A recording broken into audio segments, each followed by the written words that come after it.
పౌలు గారు గలతీలకు రాసిన పత్రిక 5వ అధ్యాయము 22వ వచనము నుండి 20. ఆత్మఫలం ఏమనగా ప్రేమ, సంతోషము, సమాధానము, దీర్ఘశాంతము, దయాళుత్వము, మంచితనము, విశ్వాసము, సాత్వికము, ఆశా నిగ్రహము. ఇట్టి వాటికి విరోధమైన నియమం ఏదియూ లేదు. క్రీస్తు యేసు సంబంధులు శరీరమును దాని ఇచ్ఛలతోనూ దురాశలతోనూ సిల్వవేసి ఉన్నారు. మనము ఆత్మను అనుసరించి జీవించువారమైతిమా, ఆత్మను అనుసరించి క్రమముగా నడుచుకొందుము.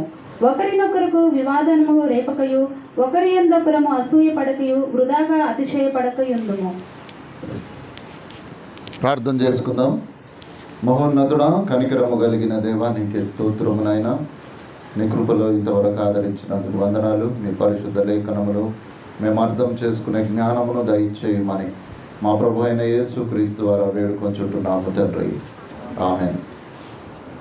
క్రీస్తునందు ప్రియులారా, దేవుని మహాకృపను బట్టి, దేవుడిచ్చిన ఈ పరిశుద్ధ దినమును బట్టి దేవునికి వందనాలు చెల్లిస్తూ కూడి వచ్చిన మీ అందరికీ మన పరిశుద్ధ దేవుని యొక్క నామములో ఈ పరిశుద్ధ దిన శుభములు, ఆశీర్వాదములు తెలియచేస్తూ ఉంటున్నాను.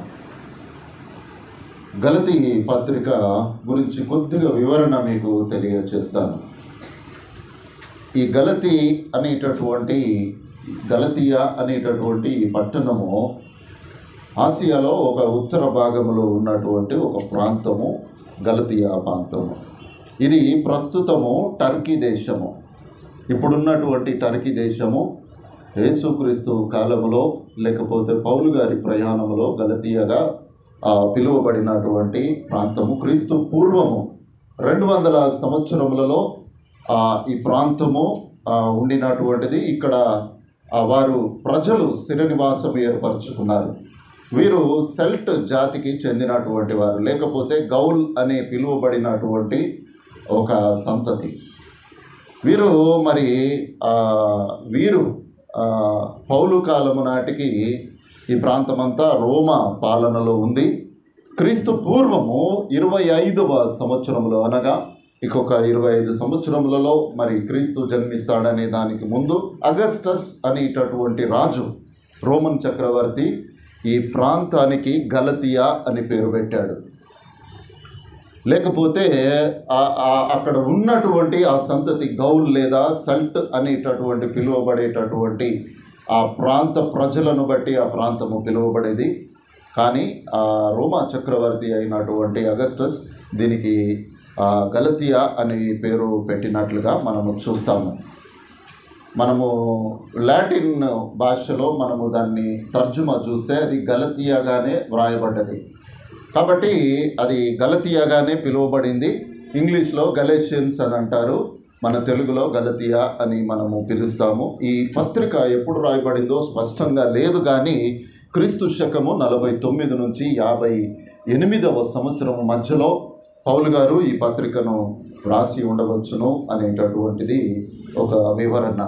పౌలు యొక్క సువార్త ప్రయాణము, అపోస్తలుల కార్యం 13వ అధ్యాయము అంతా కూడా గలతీయా సంఘము గురించి రాయబడుతుంది. 16వ అధ్యాయము 6వ వచనము, 18వ అధ్యాయము 23వ వచనములో లూకా గారు పౌలు యొక్క ప్రయాణాన్ని ఉటంకిస్తూ ఈయన గలతీయాలో సువార్తను ప్రకటించినట్లుగా అపోస్తలుల యొక్క చరిత్ర గ్రంథమైనటువంటి అపోస్తలుల కార్యములో మనకు కనబడుతుంది. ప్రియులారా, ఇది క్లుప్తంగా, దీని చరిత్ర ఇంకా చాలా ఉంది, కానీ క్లుప్తంగా మీకు అర్థం కావాలని గలతీ గురించి నేను చెప్పాను. ఈ గలతీ పత్రిక ఉన్నటువంటి శ్రేష్టమైనటువంటి మాట గలతీ 5:22. ఎందుకొరకనగా ఆత్మ ఫలము గురించి అక్కడ చెప్పినట్లుగా చూస్తాము. ఒక చిన్న ప్రశ్న వేస్తాను, ఎవరు టక్కున జవాబు చెప్తారో వారు దేవుని వాక్యాన్ని ప్రతిదినము చదివేటటువంటి వారుగా ఉన్నారని నేను అనుకుంటాను. ఎందుకోసము అని అంటే, ఈ ఆత్మ ఫలము అనేటటువంటిది, దానికి ముందుగా శరీర కార్యాలు పౌలు గారు రాస్తాడు. 2 రాస్తాడు. మొట్టమొదటిగా శరీర కార్యాలు, దాని తర్వాత ఆత్మఫలం. శరీర కార్యములు ఎన్ని, ఆత్మఫలము ఎన్ని అమ్మా?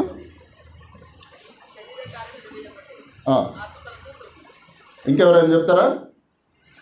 శరీర కార్యములు ఎన్ని, ఆత్మఫలము ఎన్ని భాగాలుగా విభజించబడింది? తెలియదు కదా. దేవునికి స్తోత్రం. అందరం గట్టిగా హల్లెలూయా చెప్దామా? హల్లెలూయా చెప్దాము. ఎందుకోసం అంటే మనకు రాదు కదా, కనీసం దేవునికన్నా స్తోత్రం చెప్పాలని నా ఆశ. ప్రియమైన దేవుని బిడ్డలారా, మన ఎవరము నిపుణులము కాదు, లేకపోతే జ్ఞానవంతులము అంతకంటే కాదు. ఎక్కడి నుంచి నేర్చుకోవాలి? పరిశుద్ధ గ్రంథం నుండే నేర్చుకోవాలి. నేనేమన్నా పెద్ద జ్ఞానవంతున్నా, లేకపోతే సొలొమోన్ అని పేరు పెట్టుకుంటే దేవుని అంత జ్ఞానము నాకు సొలొమోన్ అంత జ్ఞానం ఇచ్చాడా? కాదు ప్రియులారా. దానిని మనము చదవడము ద్వారా మనము నేర్చుకుంటాము. నేను అందుకే యవనస్తులకు చెప్తాను, పుస్తకాలు చదవాలి. పుస్తకాలు చదవడం మూలాన ఏమవుతుంది అని అంటే, దానిలో చరిత్ర ఆధారాలైనటువంటి అనేక విషయాలు మనకు తెలియబడతబడుతూ ఉంటాయి కదా. మరి మెర్సీ చెప్పింది, ఆత్మఫలములేని ఆత్మఫలము 9 భాగాలుగా వినిపించాడు. ఫలము ఒకటే, ఆ ఫలములో ఉన్నటువంటి 9 భాగాల గురించి అక్కడ చెప్పబడుతుంది. శరీర కార్యాలు ఎన్నో తెలుసా? లెక్క పెట్టినావా ఇప్పుడు? అదే పొరపాటు మనం చేసేది. బైబిల్ చేతిలో ఉంది కదా అని లెక్క పెట్టడం కాదు. మనము ముందుగా నేర్చుకొని మనము చూడకుండా చెప్పాలి. నిన్న మీకు నేను ఒక బైబిల్ కాంపిటీషన్ ఆ గ్రూప్లో పెట్టాను. ఎంతమంది చూసారో ఏమో లేదు. యోహాను సువార్త 50 ప్రశ్నలతో కూడినటువంటి యోహాను సువార్త గురించి తెలంగాణ, ఆంధ్రప్రదేశ్లో మొత్తము కొన్ని సెంటర్స్లో వారు ఒక ఎగ్జామ్ పెడుతున్నారు. ప్రథమ బహుమతి ₹1,00,000, తర్వాత ద్వితీయ బహుమతి 50,000, తర్వాత 25,000, ఒక 5,000 50 మందికి ఇచ్చినట్లుగా ఈ యోహాను సువార్తను దానిలో నుండి 50 ప్రశ్నలు ఎవరైనా సిద్ధపడితే అది ₹300 ఎంట్రీ ఫీజు. దాన్ని కట్టి మీరు ముందుకు వెళ్ళవచ్చును. దాని ద్వారానన్నా కనీసం యోహాను సువార్త మనకు అర్థమవుతుంది. యోహాను సువార్త ప్రశస్తత చాలా ప్రాముఖ్యమైనటువంటిదిగా మనకు కనబడుతుంది. కాబట్టి ప్రియమైన దేవుని బిడ్డలారా, శరీర కార్యములు 15, ఆత్మఫలము 9. శరీర కార్యములు 15, కానీ ఆత్మకు కలిగినటువంటి ఫలములు 9. అంటే దానికంటే శరీర కార్యాలు అత్యధికమైనటువంటివి, ఎక్కువ కలిగినటువంటివిగా మనకు కనబడతాయి.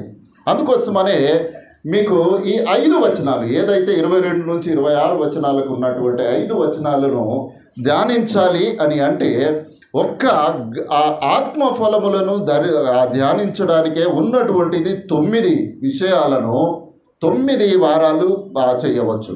శరీర కార్యములు 15 ఉన్నాయి కదా, ఒక 15 వారాలు మనము ఆ వాక్యము చెప్పుకోవచ్చు.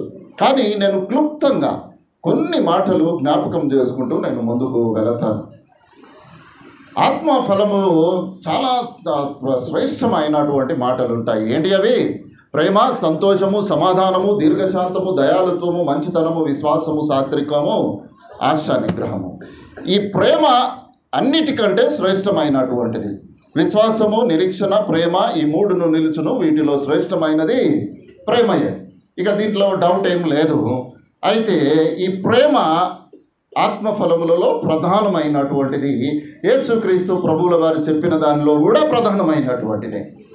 కానీ ఇక్కడ ఏమవుతుంది అనగా, ఆత్మఫలములన్నీ మానవునిలో ఉండాలి అని అంటే ప్రధానమైనటువంటిది ప్రేమ. ఈ ప్రేమ లేకుండా ఏది కూడా మనిషి జీవితంలో ఉండదు ప్రియులారా. ఎగ్జాంపుల్ నేను చెప్తాను. కుటుంబంలో భర్త ఇంటికి వచ్చాడు అనుకోండి, మొట్టమొదటి మాట ఏమొస్తుంది? ఏమైంది ఇంతసేపు, ఎక్కడ తిరుగుతున్నావు అని అంటారు కదా. లేదు అని అంటే, నీకు చీర తెమ్మని చెప్పిన కదా, ఏమైంది ఇక కొనియవా? 5 గంటలకు రమ్మంటే 8 గంటలకు వచ్చినావు, ఎప్పుడు కొంటావు నాకు? ఏంటిది ప్రియులారా ఇది? ఒక భార్య మీద భర్తకు ప్రేమ లేకపోవడము, భర్త మీద భార్యకు ప్రేమ లేకపోవడమే కారణం. ఇక్కడ ఈ ప్రేమ లేని జీవితము ఏం చేస్తుంది అని అంటే, ప్రశ్నలతో ప్రారంభించి గొడవలకు దిగుతూ ఉంటుంది. ఇక్కడ ఏమవుతుంది? నీకు మొట్టమొదటిగా ఇంట్లో ప్రేమ లేదు కాబట్టి దాని వెంటనే కుటుంబంలో ఏముండదు? సంతోషం ఉండదు. దాని తర్వాత ఏముండదు? సమాధానము అస్సలకే ఉండదు. ఇవి మూడు లేదు కాబట్టి అసలు దీర్ఘశాంతం అనే మాటకు అర్థమే లేనలేదు ప్రియులారా. ఇవి అన్నీ ఎందుకు లేదు అని అంటే తన భర్త మీద, తన భార్య మీద, కుటుంబం మీద దయ లేదు. ఈ దయ లేనటువంటి వారి జీవితంలో ఎక్కడైనా మంచి ఉంటుందా? అది కూడా లేదు. ఇక ఇన్ని లేనటువంటి వారికి దేవుని యందు విశ్వాసం ఎట్లా ఉంటుంది? ఉంటుందా? సాత్వికం ఉండదు, ఆశా నిగ్రహము ఉండదు. కాబట్టి వీడు శరీర కార్యములకు బానిస అయినటువంటి వాడు అనేటటువంటి విషయం చెప్తాడు. ఆత్మఫలము అనగానే ఏదో సంతోషంగా మాట్లాడుకుంటాం కానీ ఆ ప్రధానమైనటువంటి ఆ ప్రేమ అనేటటువంటిది నీవు ఇంటికి రాగానే నీ భార్య కానీ, భర్త కానీ, పిల్లలు కానీ ముందుగా ప్రేమగా మాట్లాడి ఆహ్వానించి వాళ్ళకి నీళ్ళు ఇచ్చి అద్దేసి తర్వాత ఏదో ఒకటి కట్టెనో ఏదో ఒకటి పట్టుకొని అప్పుడు పక్కన కూర్చొని ప్రేమగా అడగాలి కదా. కానీ గుమ్మంలో అడుగు పెట్టగానే మొదలు పెడితే ప్రేమ లేనటువంటి జీవితము శాశ్వతంగా మనిషి జీవితాన్ని దుర్భరముగా చేసి అది శరీర కార్యాలకు మనల్ని అప్పగిస్తుంది. ఇది క్లుప్తంగా గలతీ పత్రిక 5వ అధ్యాయము 22వ వచన వివరణ. దీని గురించి మాట్లాడాలంటే చాలా మాట్లాడవచ్చు, కానీ మనము ముందుకు వెళ్ళాలని నేను ఆశపడుతూ ఉంటున్నాను. అయితే ఈ గలతీ పత్రిక వ్రాస్తూ ఆయన ఆ 22వ వచనము తర్వాత 23వ వచనములో అంటాడు, ఇటు వాటికి విరోధమైన నియమము ఏది లేదు.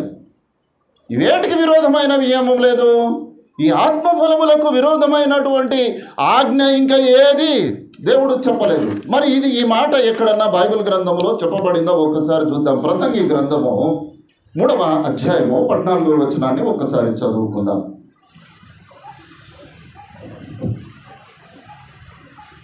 దేవుడు చేయి పనులన్నీ శాశ్వతములని నేను తెలుసుకుంటుని, దానికి ఏదియూ చేర్చబడదు, దాని నుండి ఏదియూ తీయబడదు. మనుషులు తన యందు భయభక్తులు కలిగి ఉండునట్లు దేవుడు ఇట్టి నియమం చేసి ఉన్నాడు. ఏంటిది?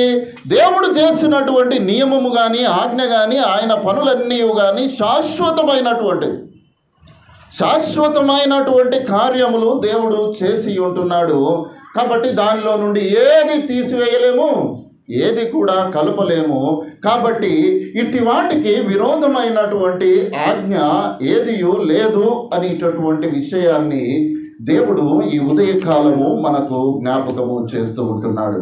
కాబట్టి ప్రియమైన దేవుని బిడ్డలారా, ఆ గలతీ పత్రిక 5వ అధ్యాయము 22వ వచన ప్రకారము ఒకవేళ మనము నడవకపోతే మన జీవితములలో విశ్వాసము లేదు, నిరీక్షణ లేదు, శాశ్వతమైన దేవుని కృప కూడా మన జీవితములలో ఉండదు అనేటటువంటి ఆ విషయాన్ని దేవుడు ఈ ఉదయకాలము మనకు జ్ఞాపకము చేస్తున్నట్లుగా మనము చూస్తున్నాము. కానీ ఇక్కడ మరి ఒక మాట పౌలు గారు రాస్తారు. చూడండి, రోమీలకు రాసిన పత్రిక 7వ అధ్యాయము 23వ వచనము.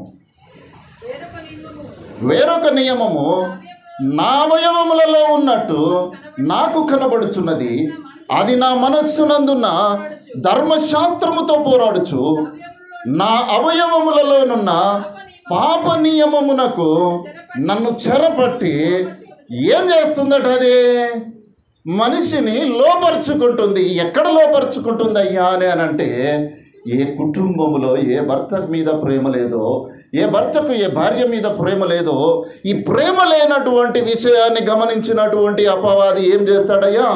మన లోపల ఉన్నటువంటి ధర్మశాస్త్రముతో పోరాడుతూ, అనగా దేవుడిచ్చినటువంటి ఆజ్ఞలతో పోరాటము చేస్తూ మనల్ని దేనికి లోపడుతుందట? పాప నియమమునకు మనల్ని లోపరుచుకొని అది మనల్ని పాపులుగా దేవుని ఎదుట నిలువబెడుతున్నది అని అక్కడ లేఖనము మనతో మాట్లాడుతున్నట్లుగా చూస్తాం. కాబట్టి ప్రియమైన దేవుని బిడ్డలారా, ఇటు వాటికి విరోధమైనటువంటి నియమము దేవుడు ఏది నియమించలేదు. ఎందుకొరకనగా ప్రతి మనుష్యుడు అటువంటి ఆజ్ఞారూపకమైనటువంటి ఆ ప్రేమ, శాంతము, దీర్ఘశాంతము, సాత్వికము అనేటటువంటి అనేకమైన లక్షణాలు కలిగినటువంటి ఒక క్రైస్తవుడుగా ఉండాలి అనేటటువంటిది దేవుని యొక్క ఆశ. కానీ దానికంటే అధికముగా ఉన్నటువంటి ఈ శరీర కార్యములు మానవుని ధర్మశాస్త్రముతో, మన లోపల ఉన్నటువంటి ఆజ్ఞలతో పోరాడచ్చు, దేవుని యందు ఉన్నటువంటి మన విశ్వాసముతో పోరాడచ్చు, మన ప్రార్థనా జీవితముతో అవి పోరాడుతూ మనల్ని ఏం చేస్తుంది అని అంటే ఇవన్నిటి నుండి దూరం చేసి ఎక్కడ నిలబెడుతుంది? పాప నియమమునకు లోపరుచుకొని మనల్ని పాపులుగా నిలవబెడుతుంది. ప్రియులారా, ప్రియమైన దేవుని బిడ్డలారా, నేను ఇంతకుముందు చాలాసార్లు జ్ఞాపకం చేశాను. మన ఇంటికి వాళ్ళు గృహ కూడికకు రాలేదు, నేను ఎందుకు పోవాలి? ఇది ఏంటిదయ్యా? ఏంటి చెప్పండి? ఇది పాప నియమము మనల్ని లోపరుస్తుంది. అపవాది నువ్వెందుకు పోతావురా వారింటికి? వాడు ఎప్పుడన్నా వచ్చిండా నీ ఇంటికి? అయిపోయింది. నీలో ఉన్న విశ్వాసము, నీ ప్రార్థన జీవితము, నీ సమస్తమును ఒక్క నిమిషములో పోడగొట్టి నిన్ను పాపిగా చేసి నిన్ను నిలవబెడుతుంది. ఎక్కడా? ఇంట్లో నిలవబెడుతుంది. నువ్వు ఎక్కడ ఉండాలి? నువ్వు ఏ గృహంలో అయితే ప్రార్థన చేయాలో ఆ గృహంలో ఉండాలి. కానీ అపవాది ఏం చేస్తుందో తెలుసా? ఒకే ఒక్క చిన్న ఆలోచన నీకు కలగజేస్తుంది. వాడు నీ ఇంటికి రాలేదు, నువ్వు వాని ఇంటికి పోవద్దు. ఈ ఆలోచన ఏం చేస్తుంది అని అంటే నిన్ను పాప నియమముగా నిన్ను చెరపట్టి నిన్ను లోపరుచుకొని నిన్ను ఇంట్లో నిలబెడుతుంది. నువ్వు ఇంట్లోనే పాపిగా ఉంటావు. పరిశుద్ధులు ప్రార్థన చేయుట యందు నిలకడగా ఉంటారు. ఇదే పాప నియమము. ప్రియులారా, ప్రియమైన దేవుని బిడ్డలారా, ఎవరు మన ఇంటికి వచ్చినా రాకపోయినా మనము ప్రార్థన చేయవారము. దేవుడు మనకు ప్రార్థన నేర్పించాడు. ఇతరుల కొరకు ప్రార్థించే స్థితిని దేవుడు మనకు అనుగ్రహించాడు. విశ్వాసం ఇచ్చాడు, ప్రార్థననిచ్చాడు, నిరీక్షణనిచ్చాడు, దేవుని కృపనిచ్చాడు, బలము, శక్తి, ఆదరణ, నెమ్మది, శాంతి, సమాధానము దేవుడు మనకిచ్చాడు. మంచి పనినిచ్చాడు, మంచి ఉద్యోగము, భార్య, పిల్లలు, కుటుంబము సమస్తమును కలగజేసిన తర్వాత కూడా నీవు దేవునికి విరోధమైన ఆలోచన నీవు చేస్తూ ఉంటున్నావా? ఆ చిన్న ఆలోచన మనం అనుకుంటాము ఇది నా నుండే కలిగింది అని అనుకుంటాము. కాదు ప్రియులారా, నువ్వు బయలుదేరే ముందు అపవాది నీకు ఒక చిన్న పుల్ల వేసేస్తాడు. అయిపోయింది, నిన్ను పాపిగా నిలువబెట్టి ఇంట్లో నిలువబెడతాడు. కాబట్టి ఒక్కసారి మనల్ని మనము జ్ఞాపకము చేసుకోవాలి. అందుకే పౌలు గారు తనను తాను చెప్తాడు, వేరొక నియమము నా లోపల ఉంది. ఆ నియమం ఏంటిదో తెలుసా? అపవాది యొక్క నియమము. అది నాలో ఉన్నటువంటి విశ్వాస ప్రార్థన జీవితాలతో పోరాడుతూ నన్ను పాపిగా నిలువబెడుతూ ఉంటుంది. ఏదైతే ఆత్మఫలం ఉందో ఆ ఆత్మఫలమునకు విరోధమైనటువంటి శరీర కార్యములలో నన్ను లోపరుచుకొని నన్ను వేధిస్తున్నది అనేటటువంటి విషయాన్ని జ్ఞాపకము చేయబడుతూ ఉంటున్నాం. గలతీ పత్రిక 5వ అధ్యాయము 24వ వచనాన్ని మనము ధ్యానించుకుందాం. క్రీస్తు యేసు సంబంధులు శరీరమును దాని ఇచ్చలతోనూ దురాశలతోనూ సిలువ వేసి ఉన్నారు. మొట్టమొదటిగా మనం ఏం ధ్యానించాము? ఆత్మఫలము గురించి ధ్యానించాము. వీటికి విరోధమైనటువంటి నియమము ఏదీ లేదని దేవుడు జ్ఞాపకము చేస్తూ ఇక్కడ క్రీస్తు యేసు సంబంధులు అనేటటువంటి మాట మాట్లాడుతూ ఉంటున్నారు. క్రీస్తు యేసు సంబంధులు శరీరమును దాని ఇచ్చలతోనూ దురాశలను సిలువ వేసి ఉన్నారు. ఏం సిలువ వేశారయ్యా?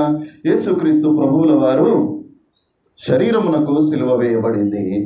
ఇక్కడ క్రీస్తు యేసు సంబంధులు దేనికి సిలువ వేయాలి? దేనికి సిలువ వేయాలి?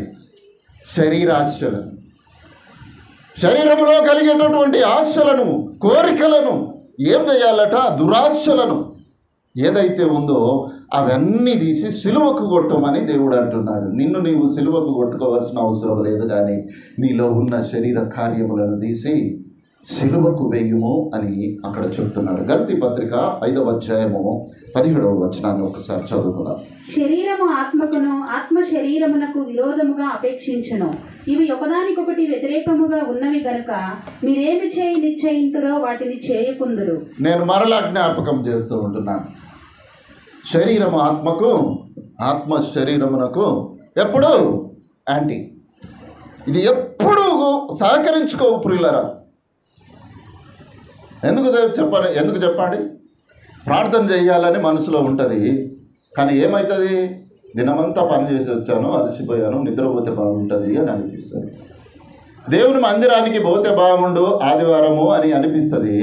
అయ్యో చుట్టాలు వచ్చారు కదా, ఎట్లు ఇడిచిపెట్టి పోవాలి అని అనిపిస్తుంది కదా. ఇటువంటి నానా రకములైనటువంటి కార్యములు ఇక్కడ చెబుతున్నటువంటి మాట, శరీరం ఆత్మకును ఆత్మ శరీరమునకు విరోధముగా ఎప్పుడూ ఆపేక్షించును, ఇవి ఒకదానికొకటి వ్యతిరేకముగా ఉన్నవి కనుక మీరు ఏమి చేయాలని అనుకుంటారో దానికి విరోధంగా చేస్తారు. ఆత్మ ఏమంటది? మందిరానికి పోనాయన. ఆత్మ ఏమంటది? మంచి ఉపవాస కూడిక ఉందయ్యా, పోయి ప్రార్థన చెయ్యి అని అంటది. ఆత్మ ఇంకా ఏం చెప్తుంది? పరిశుద్ధ దినం వస్తుందయ్యా, పొమ్మని అంటది. ఆత్మ ఏం చెప్తుంది? గురువారము గృహ దర్శనం ఉందయ్యా, గృహం కొరకు నీవు ప్రార్థించాలి, పో అని చెప్తుంది. కానీ ఇది ఏదైతే చెప్తుందో దానికి వ్యతిరేకమైనటువంటి ఆలోచన మనల్ని ఏం చేస్తుంది అని అంటే, ఎందుకులే పోవుడు అని నిలబెడుతుంది. వీడే పాపి. ప్రియమైన దేవుని బిడ్డలారా, దేవుని లేఖనము మనతో స్పష్టముగా మాట్లాడుతూ ఉంటుంది. మనము శరీర కార్యములు కలవారము కాము, కానీ ఆత్మఫలము కలిగిన దేవుని బిడ్డలము, దేవుని రాజులైన యాజక సమూహము అనేటటువంటి విషయము ఇక్కడ జ్ఞాపకము చేయబడుతున్నాము. అదే గలతీ పత్రిక 6వ అధ్యాయము 14వ వచనాన్ని ఒకసారి జ్ఞాపకం చేసుకుందాం. అయితే మన ప్రభు అయిన యేసుక్రీస్తు శిలువ యందు తప్ప మరి దేని యందునో అతిశయించుట నాకు దూరమవును గాక. దాని వలన నాకు లోకమునకు నేనును సిలువ వేయబడి ఉన్నాను అని పౌలు ఒక సాక్ష్యం చెప్తున్నాడు.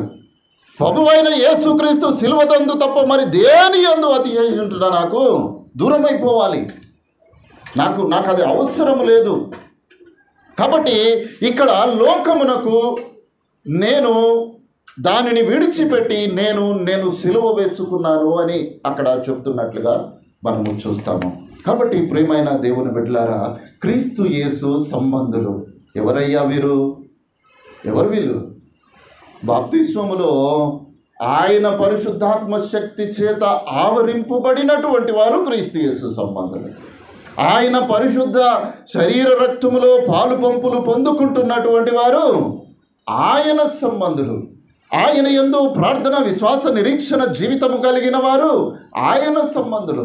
ఆయన ఏర్పరచుకున్నటువంటి ప్రజలము, ఆయన చేత నియమించబడిన వారము, ఆయన చేత పిలువబడిన వారము, ఆయన చేత రక్షింపబడినటువంటి వారము, నీతి కార్యములు చేయుట కొరకు ప్రేరేపించబడినటువంటి వారము, నీతిమంతులముగా యథార్థవంతులముగా ఉండుట కొరకు దేవుని చేత నడిపించబడుతున్నటువంటి వారము, ఆయన సువార్తను ప్రకటించడానికి దేవుని చేత నిర్ణయించబడి ఆయన పిలుపునకు లోబడినటువంటి వారము.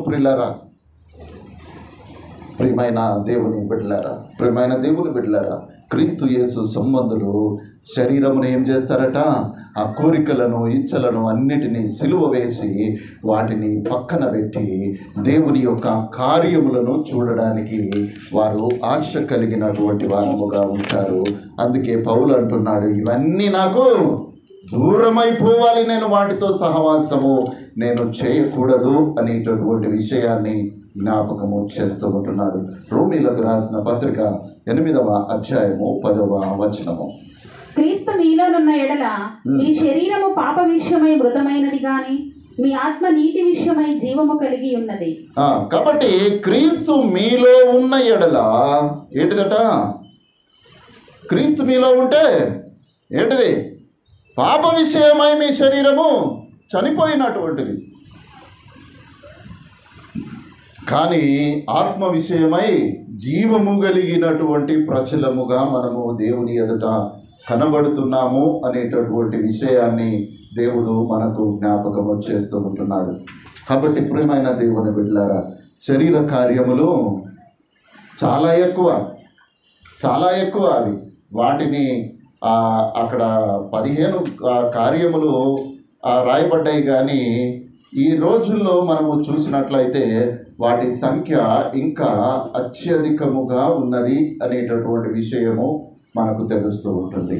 కాబట్టి ప్రియమైన దేవుని బిడ్డలారా, మనము క్రీస్తును మన జీవితములలో ఉంచుకొని ఉంటే మన శరీరము పాప విషయమై ఎల్లప్పుడూ చనిపోయినట్టుగా ఉంటుంది, కానీ నీతి విషయమై మనము జీవము కలిగిన ప్రజలముగా దేవుని సన్నిధిలో కనబడతాము.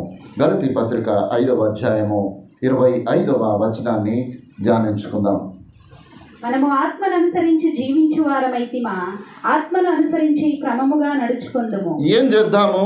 ఇంతవరకు చెప్పినటువంటి మాటలకు అనుబంధమైనటువంటి మాట, మనము నీతి విషయమై జీవము కలిగి ఉన్నామా, మనము ఆత్మను అనుసరించి జీవించువారము. కాబట్టి మనము ఆత్మను అనుసరించి జీవిస్తున్నామా? ఏం చేయాలట? ఒక పద్ధతి ఉండాలి అని అంటున్నాడు. ఒక క్రమం ఉండాలి. క్రమము లేనటువంటి క్రైస్తవ జీవితము మనము కలిగి ఉండకూడదు అనేటటువంటి విషయము ఇక్కడ చెప్పబడుతున్నట్లుగా చూస్తాము. మనము ఆత్మను అనుసరించి జీవించు వారమైతమా, ఆత్మను అనుసరించి క్రమముగా నడుచుకుందాము అని అంటున్నాడు. ఇది ఆజ్ఞ ప్రియులరా. చూడండి, ద్వితీయోపదేశ కాండము 10వ అధ్యాయము 13వ వచనము, మోషే ధర్మశాస్త్రము యొక్క ఆజ్ఞ. ద్వితీయోపదేశ కాండము 10వ అధ్యాయము 13వ వచనము. నీ మేలు కొరకు నేడు నేను నీకు ఆజ్ఞాపించు యెహోవా ఆజ్ఞలను కట్టడలను అనుసరించి నడుచుకొందునను మాట కాక నీ దేవుడైన యెహోవా నిన్ను మరి ఏమి అడుగుచున్నాడు? ఏం అడుగుచున్నాడయ్యా? ఏమన్నా అడిగిండా మిమ్మల్ని? ఎవరైనా చెప్పాలి. నీ దేవుడైన యెహోవా నిన్ను ఇవిగాక ఇంకా ఏమైనా అడిగాడా? దేవుడు అంటున్నాడు, నీ మేలు కొరకు నేడు నేను నీకు ఆజ్ఞాపించు యెహోవా ఆజ్ఞలను కట్టడలను అనుసరించి నడుచుకుందునను మాట కాక దేవుడైన యెహోవా నిన్ను మరి ఏమడుగుచున్నాడు? దేవుడు అడుగుతుంటున్నాడు, నా ఆజ్ఞలను అనుసరించి నడువమని అడుగుతున్నాడు. ఇంతకంటే నిన్నేమీ అడగడం లేదు ప్రియులారా. ప్రియమైన దేవుని బిడ్డలారా, ఒక్కసారి మనము ఆత్మ అనుసరించి జీవించు వారమా, మనము క్రమము కలిగినటువంటి వారముగా ఉండాలి. క్రైస్తవ జీవితము క్రమము లేకపోతే అది వ్యర్థమైనటువంటి జీవితముగా ఎంచబడుతూ ఉంటుంది ప్రియులారా. అందుకే కొరింథీ సంఘానికి పౌలు గారు రాస్తూ, సమస్తమును మర్యాదగాను క్రమముగాను జరగనీయుడి అని ఆ 14వ అధ్యాయము ముగింపు వచనములో ఆయన మాట్లాడతాడు. సమస్తమును మర్యాదగాను క్రమముగాను జరగనీయుడి. అందుకనే మనకు ఒక ఆరాధన క్రమం ఉంటుంది కదా. క్రమం ఏంటిది? ప్రార్థన చేసుకోవాలి, పాటలు పాడాలి, దాని తర్వాత జరగవలసిన కార్యము దాని తర్వాత. ఇది ఒక ఆరాధన క్రమం. క్రమం లేకుండా నోటికి ఏది వస్తే అది నేను చేస్తాను అని అంటే అది దేవునికి ఇష్టమైనటువంటిది కాదు ప్రియులారా.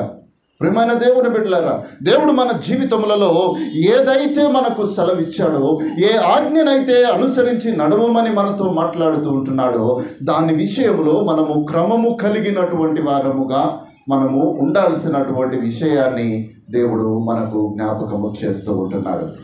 ప్రియమైన దేవుని బిడ్డలారా, ఇక ముగింపు వచనాన్ని మీకు క్లుప్తంగా కొన్ని విషయాలు జ్ఞాపకము చేసి నేను ముగించాలని ఆశపడుతూ ఉంటున్నాను. ఒకరినొకరు వివాదములకు రేపకయు, ఒకరి యందొకరము అసూయ పడకయు, వృధాగా అతిశయపడకయు ఉండుము.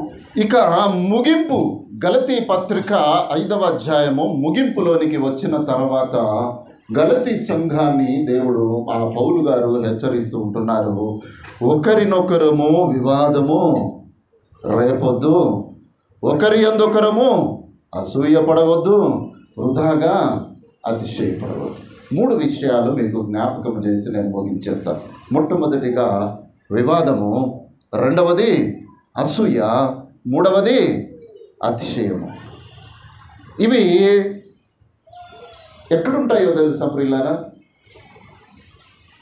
అన్యజనులలో కాదు ప్రియులారా, క్రైస్తవులలోనే ఉంటాయి. అందుకే పరిశుద్ధ గ్రంథంలో వ్రాయబడ్డాయి. ఇవి మన మధ్యలోనే ఉంటాయి ప్రియులారా, ఇవి మన మధ్యలోనే ఉంటాయి కదా. యోబు గ్రంథకర్త అంటాడు వివాదము గురించి. చూడండి, 17వ అధ్యాయము 2వ వచనము.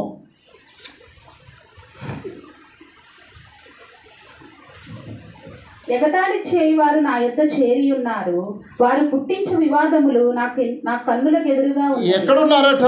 ఎగతాళి చేయువారు నా యొద్ద చేరి ఉన్నారు, వారు పుట్టించు వివాదములు నాకు ఎదురుగా ఉన్నవి అని అంటారు. వివాదం ఎక్కడ పుడుతుందయ్యా? ఎక్కడ పుడుతుంది చెప్పండి?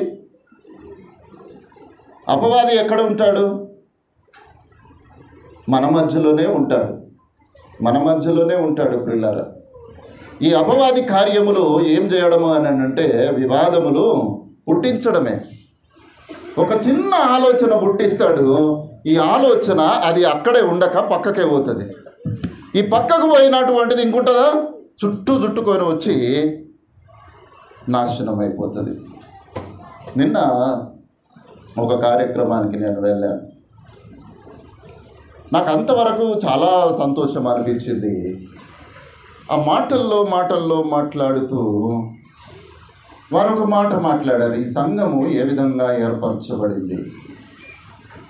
ఏర్పరచబడింది అని చెప్తూ ఒక సంఘములో వివాదం పుట్టిందట. ఈ వివాదం మూలాన సంఘస్థులు ఎవరు రాకపోవడం మూలాన దాంట్లో ఉన్నటువంటి ఒక వ్యక్తి వాళ్ళందరినీ తీసుకుపోయి ఇంకొక సంఘం స్థాపించాడు. ఎక్కడ పుట్టిందయ్యా వివాదము? ఎంత వేదనకరం తెలుసా? ఆ మాట వినగానే నేను ఆ మధ్యలో నుండి లేచిపోయి బయట కూర్చున్నా.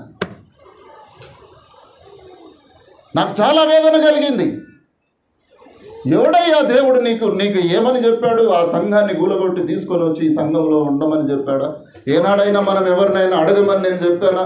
ఆ సంఘంకి వెళ్ళే వారిని రావద్దని చెప్పండి. ఒకవేళ వారు మందిరానికి పోకపోతే ఇంట్లో ఉండొద్దు, దేవుని మందిరంలో ఎక్కడ దగ్గరున్న వాటికి మీరు వెళ్ళండి అని మనం చెప్తాము. కానీ ఒక సంఘానికి పోయేటటువంటి వారిని ఇంకొక సంఘానికి నడిపించేటటువంటి వాడు సేవకుడు కాదు, వాడు దరిద్రుడు.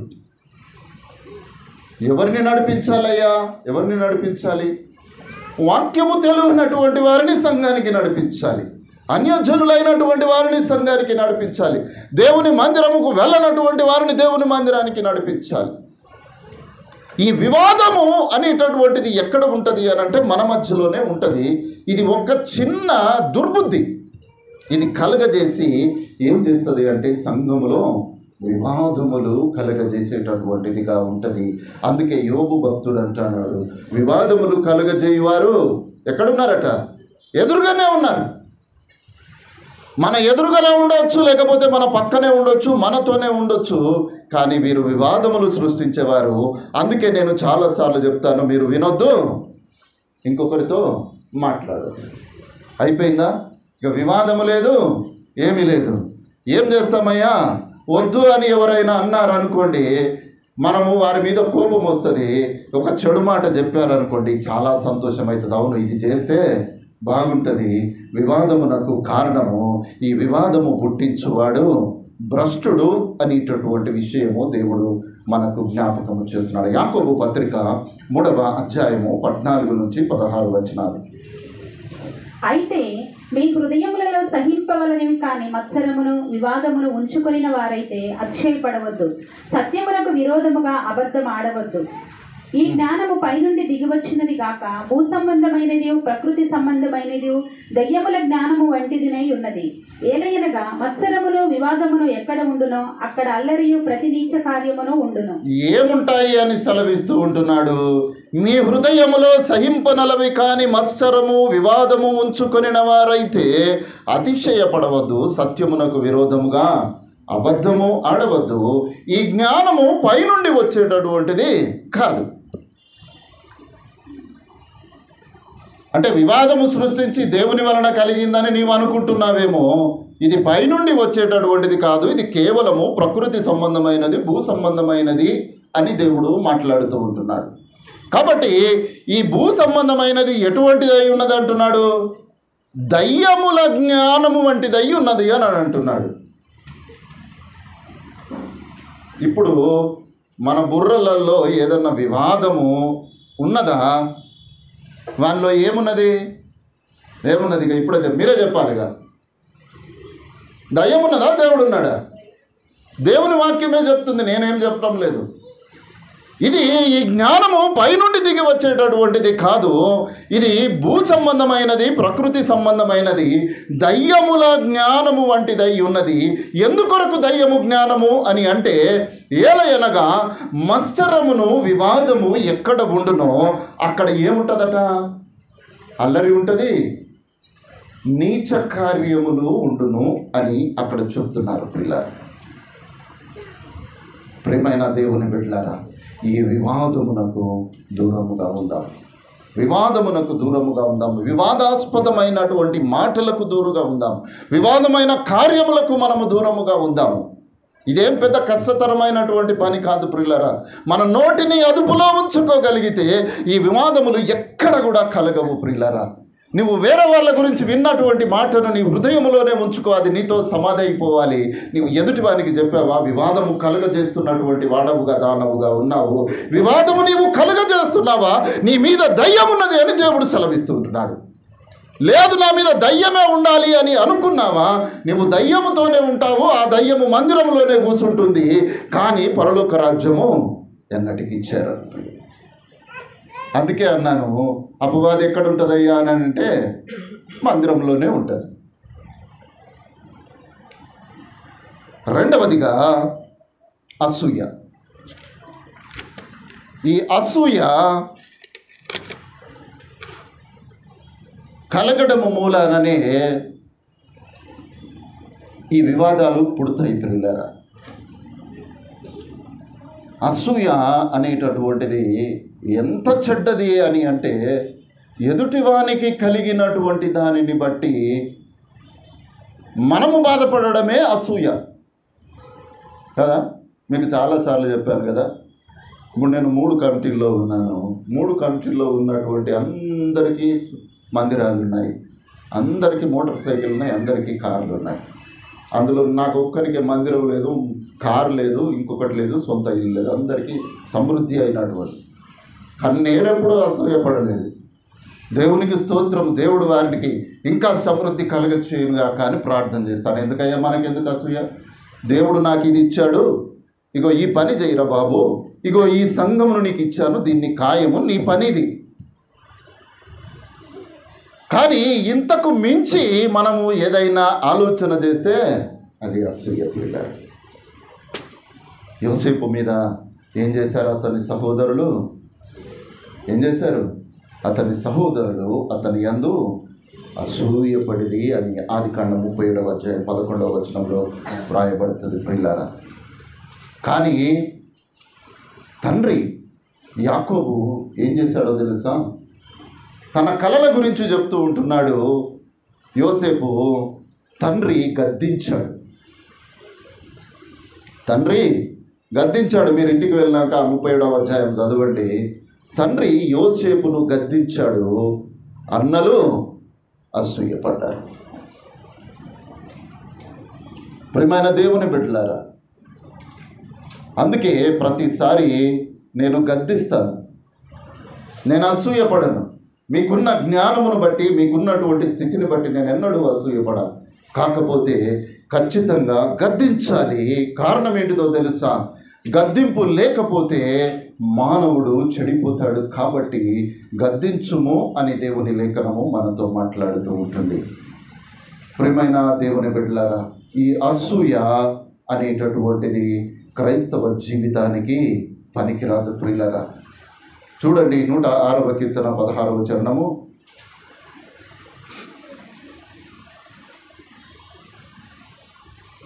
వారు తమ దండుపాళెములో మోషే యందును యెహోవాకు ప్రతిష్ఠితుడైన అహరోను యందును అసూయపడిరి. ఏం పడ్డారయ్యా? అనేకులైనటువంటి వారు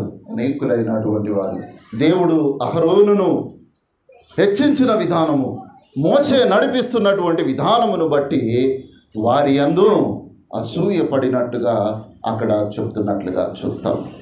కానీ ప్రియమైన దేవుని బిడ్డలారా, ఈ అసూయ మంచిది కాదు అనేటటువంటి విషయము జ్ఞాపకము చేసుకుందాం. ఈ అసూయ కలగడము మూలాననే వివాదములు కలుగుతాయి. ఈ వివాదముల మూలముగానే మనిషి, క్రైస్తవుడు ఒక పాపములో మునిగిపోయేటటువంటి వాడుగా ఉంటాడు అనేటటువంటి విషయాన్ని దేవుడు మనకు జ్ఞాపకము చేస్తూ ఉంటున్నాడు. కాబట్టి క్రైస్తవ జీవితములలో వివాదములు ఉండొద్దు. క్రైస్తవుని జీవితములలో మందిరానికి వచ్చి నిద్రపోవుడు కూడా ఉండొద్దు కదా. ఎవరైనా మీ పక్కన నిద్రపోతే కొద్దిగా చూడండి, ఒకసారి లేపండి. ఎందుకంటే అది మనకు మంచిది. చెయ్యి తట్టి లేపండి, ఏం కాదు. వారు ఏం కొట్టరు. వారు కొడితే నేను మీకు అడ్డు వస్తాను. కాబట్టి ఈ నిద్ర అనేటటువంటిది కూడా ఏంటిది? కాబట్టి ప్రియమైన దేవుని బిడ్డలారా, వివాదము, అసూయ ఉండవద్దు.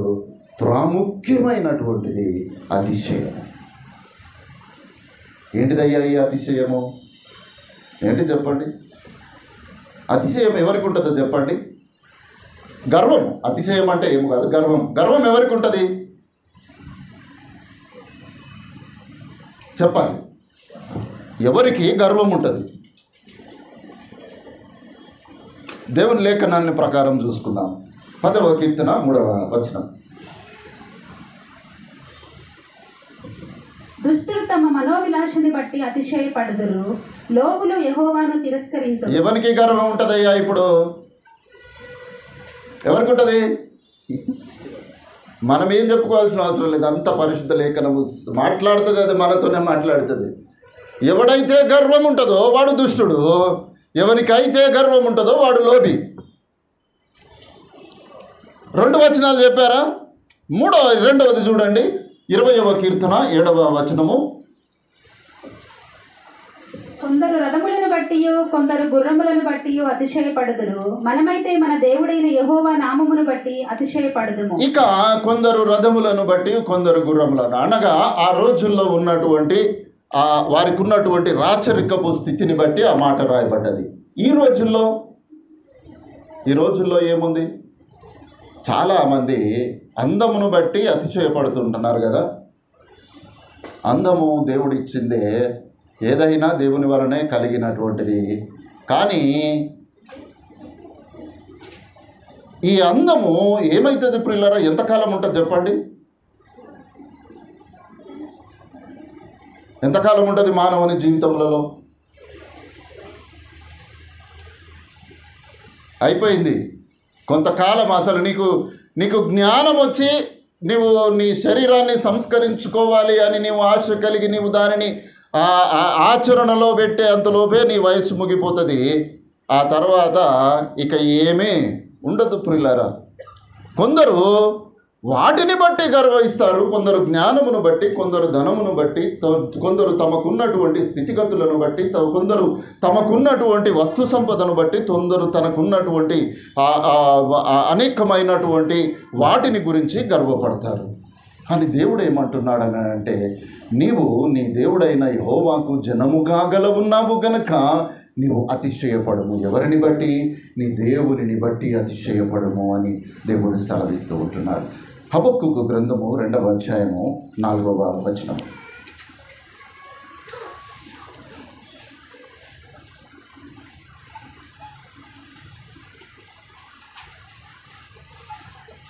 హబక్కూకు 2:4. వారు యథార్థపరులు కాక తమలో తాము అతిశయపడుదురు, అయితే నీతిమంతుడు విశ్వాస మూలముగా బ్రతుకును. ఇక్కడ వారు యథార్థవంతులు కారు అని అంటున్నాడు. ఎవరు యథార్థవంతులు కారు? గర్వము కలిగిన వాడు యథార్థవంతుడు కాదు పిల్లలు. ప్రత్యేకంగా ఈ ఉదయకాలము నేను ధ్యానించుకోవలసినటువంటి అంశం ఇదే. కానీ నేను ఈ ఆత్మఫలము నుండి మొదలుపెట్టి ఇక్కడి వరకు ముగించాలి అని నేను ప్రార్థన చేస్తూ నేను ఆలోచన చేయడం జరిగింది. కాబట్టి ప్రియమైన దేవుని బిడ్డలారా, మీరు చూడండి, రాజైన ఉజ్జియా గురించి మీకు అందరికీ తెలుసు అనుకుంటా. రాజు అయినటువంటి ఉజ్జియా దేవునికి అత్యంత ఇష్టడైనటువంటి వాడు. చాలా ఇష్టం దేవునికి. అనేక కార్యాలు చేశాడు. తన తండ్రి చనిపోయిన తర్వాత 16 ఏళ్ల వయస్సులో ఉజ్జియా రాజ్యాన్ని ఏలడానికి ఆయన సిద్ధపడ్డాడు. అతడు దేవుని దృష్టికి బహు ఇష్టుడై ఉండెను అని లేఖనము మనతో మాట్లాడుతూ ఉంటుంది. ఈ ఉజ్జియా చేసినటువంటి ప్రతి కార్యములో దేవుని ఆశీర్వాదం ఉంది. ఇతడు బాగా స్థిరపడిపోయాడు. సొలొమోను తర్వాత అత్యంత సంపన్నుడుగా అనేకమైనటువంటి కార్యములలో అనేక విషయాల్లో ఆ సమస్తము కలిగినటువంటి వాడుగా ఉజ్జియా కనబడ్డాడు. ఏమైందో తెలుసు ఆయనకిగా? ఏమొచ్చింది? వెంటనే గర్వం వచ్చిందట. చూడండి, ఇదంతా మీరు ఇంటికి వెళ్ళినాక చదవండి. 2వ దినవృత్తాంత గ్రంథం 26వ అధ్యాయంలో ఇదంతా ఉంటుంది. అతడు స్థిరపడిన తర్వాత అతడు మనసున గర్వించి చెడిపోయాను. ఏం చేశాడట? దేవునికి బహు ఇష్టుడు ఆయను అని 26వ అధ్యాయం 4వ వచనంలో ఉంటుంది. 26వ అధ్యాయము 16, 17 వచనాలు వచ్చేసరికి ఆ ఉజ్జియాకు బహుగర్వం వచ్చిందట. ఏం చేశాడో తెలుసా? దేవుడు అప్పగించిన యాజకుల పని నేను చేస్తాను అని మందిరంలోనికి పోయాడట. దేవుడు ఏం చెప్పాడు? నువ్వు రాజు, నీ పని నువ్వు చెయ్యి. ప్రవక్తలకు ఏం చెప్పాడు? నేను చెప్పింది నువ్వు పోయి వాళ్ళకు చెప్పు, నీ పని అంతే. యాజకులకు ఏం చెప్పాడు? మీరు బలి అర్పణ చేస్తూ దేవుని మందిరంలో ఉండాలి. ఎవరి పని పాటకులు పాటలు పాడేవారు, పని చేసేవారు, బూరలు దేవారు, ఎవరి పని వాళ్ళే చేయాలి అని దేవుడు నిర్ణయిస్తే ఉజ్జియా తనకు కలిగినటువంటి స్థితిని చూసుకొని బహుగర్వము కలిగినటువంటి వాడై ఏం చేశాడట? ధూపార్తిని పట్టుకొని దేవుని యొక్క బలిపీఠము యొద్దకు పోయి ధూపము వెలిగించాడట. ఏం చేసి జరిగిందయా? కుష్ఠరోగం వచ్చింది. వెంటనే కుష్ఠు కలగగానే అక్కడ ఉన్నటువంటి 80 మంది యాజకులు మెడలు బట్టి తీసుకొని పోయి ఎక్కడ? మందిరము అవతలికి దోసేశారు. అయిపోయింది కదా ఉజ్జియా పని, అవుట్. దేనివల్ల కలిగిందయ్యా? గర్వం కదా. ఉందా? మనకు ఉండొచ్చు, అప్పుడప్పుడు వస్తుంది. ఇక్కడ టక్ మని సాతాను మెదడులో పొడిస్తే వెంటనే గర్వం వచ్చి టక్కన లేసి వెళ్ళిపోతాం కదా, ఎవడెక్కడన్నా పోని ఏమన్నా చేసుకొని. కానీ ఉజ్జియాకు దేవునికి బహు ఇష్టుడైనటువంటి రాజుగా ఉండి 52 సంవత్సరాలు యూదా రాజ్యాన్ని పరిపాలించినటువంటి ఉజ్జియా కుష్టు వ్యాధి కలిగినటువంటి వాడై త్రోసివేయబడి ఒక మూలన తాను బ్రతుకు దినములన్నీ ఆ రూమ్లోనే గడిచి అక్కడే చనిపోయాడు. కారణం ఏంటిది ప్రియులారా? గర్వం. ప్రియమైన దేవుని బిడ్డలారా, ఇంతకుముందు మనం చదువుకున్నాం కదా, వారు తమ దండు పాల్యములో మోషే యందును అహరోనుల యందును అసూయపడి ఏం చేశారు? గర్వం వచ్చింది. ఎవరు? కొరాహు, దాతాను, అబిరాము, ఓను అనేటటువంటి వారికి గర్వము కలిగి మోషే అహరోనులకు విరోధముగా పోగుపడి, నువ్వే చేయాలన్నా అయ్యా మోషే, మేము కూడా లేవీయులమే కదా, మేము కూడా చేస్తాము కార్యం. మోషే ఏమన్నాడు? రా, దేవుడు ఎవరిని ఎన్నుకుంటే వారే కార్యము చేయగలుగాక. ఏమైపోయారయ్యా? ఏమైపోయారు? వారిలో కలిగిన అసూయ, వారు చేసుకున్నటువంటి వివాదము, వారికి కలిగినటువంటి గర్వమును బట్టి ఒక్కడ పోయారా వీళ్ళు? ఈ 4 చనిపోయారా?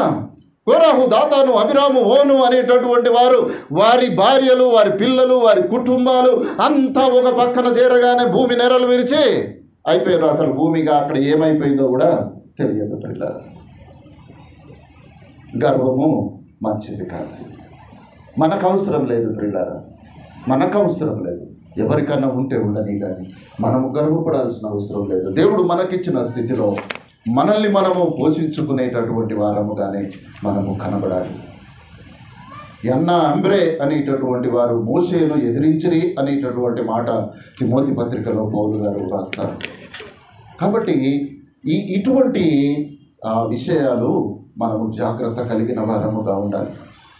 అందుకే కొరింథీ పత్రికలో పౌలు గారు అంటారు, మీరు అతిశయపడుట మంచిది కాదు. ఏంటిదట? పులిసిన పిండి ఏం చేస్తుంది? ముద్దంతయో పులువ చేస్తుంది. ఎక్కడ పులుస్తుందయ్యా ఈ పుండి? ఒక్కరికే వస్తుంది కదా ఆలోచన. ఏం చేస్తారు? 10 మందిని ఎంటేసుకొని బయటికి పోతారా?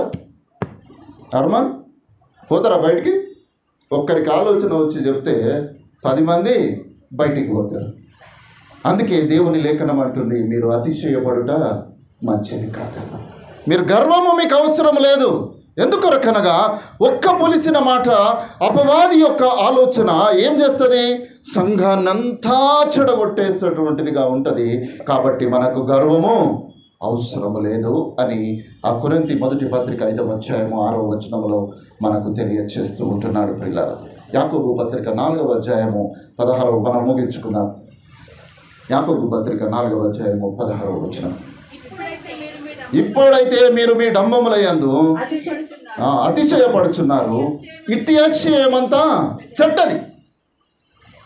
గర్వం ఏంటిదయ్యా? మానవుని జీవితాన్ని చెడగొట్టేటటువంటిది.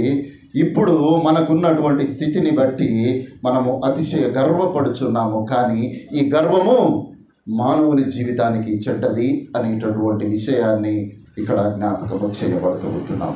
ప్రియమైన దేవుని బిడ్డలారా, మనము గలతీ పత్రిక 5వ అధ్యాయము 22వ వచనములో ఆత్మఫలమును మొదలు పెట్టుకొని క్రీస్తు సంబంధులముగా మనము ఎంచబడుతూ మనము ఈ వివాదము, అసూయ, గర్వము అనేటటువంటివి మన జీవితములలో ఉంచుకోవద్దు ప్రియులారా. ఏదైనా ఉందా? ముఖాముఖిగా మాట్లాడాలి. ఆ వివాదమును అక్కడే పరిష్కరించుకోవాలి.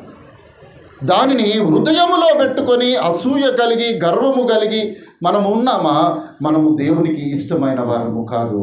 ఇది దయ్యముల జ్ఞానము, దయ్యము సంబంధులు చేసేటటువంటి క్రియలు అనేటటువంటి విషయములు దేవుడు జ్ఞాపకం చేస్తున్నారు. ముగింపుగా ఒక మాట చదువుకొని ముగించుకుందాం. యోబు గ్రంథము 10వ అధ్యాయము 15వ వచనం. నేను దోషకృత్యములు చేసిన ఎడల నాకు బాధ కలుగును. నేను నిర్దోషినై ఉండినను అతిశయపడను. అవమానముతో నిండుకొని నాకు కలిగిన బాధను తలంచుకొనుచుండెదను. ఇక్కడ చక్కగా మాట్లాడుతూ ఉంటున్నాడు. నేను దోష కృత్యములు చేసిన ఎడల నాకు బాధ కలుగును. దోషము చేశాను కాబట్టి బాధ కలుగుతుంది. ఒకవేళ నేను దోషము చేయకపోయినా కూడా నేను గర్వపడను అని అంటున్నాడు. ఎందుకు గర్వపడడట? దోషము చేస్తే గర్వపడాలి, చేయకపోతే గర్వపడకూడదని ఏమైనా ఉందా? క్రైస్తవ జీవితానికి గర్వము అవసరం లేదు పిల్లారా. ఎంతగా తనను తాను తగ్గించుకుంటాడో వాని దేవుని దృష్టిలో హెచ్చింపబడతాడు అనేటటువంటి విషయము స్పష్టమై ఉన్నది అనేటటువంటి విషయము జ్ఞాపకము చేయబడుతున్నాను. నేను దోషకృత్యము చేసిన ఎడల నాకు బాధ కలుగును. నేను నిర్దోషి అయి ఉండినను నేను గర్వపడను అని యోబు భక్తుడు మనతో మాట్లాడుతుంటున్నాడు. మనము నిర్దోషులమై ఉండవచ్చును, దోషులమై ఉండవచ్చును, అనేక కార్యములు మన జీవితములలో ఉండవచ్చును. ఎవరు ఏ విధంగా ఎట్లా ఉన్నా గర్వము, అసూయ, వివాదము మాత్రము క్రైస్తవ జీవితానికి బహుదూరముగా ఉంచాలి ప్రియులారా. ఇవి దూరముగా లేకపోతే ఇది దయ్యముల యొక్క జ్ఞానము అని అంటున్నాడు. ఈ దయ్యాలు మందిరంలో ఉండొద్దని నేను అంటున్నాను. కాబట్టి వీటన్నిటికీ దూరముగా ఉందాము. దేవుని కృపచేత నింపబడదాము.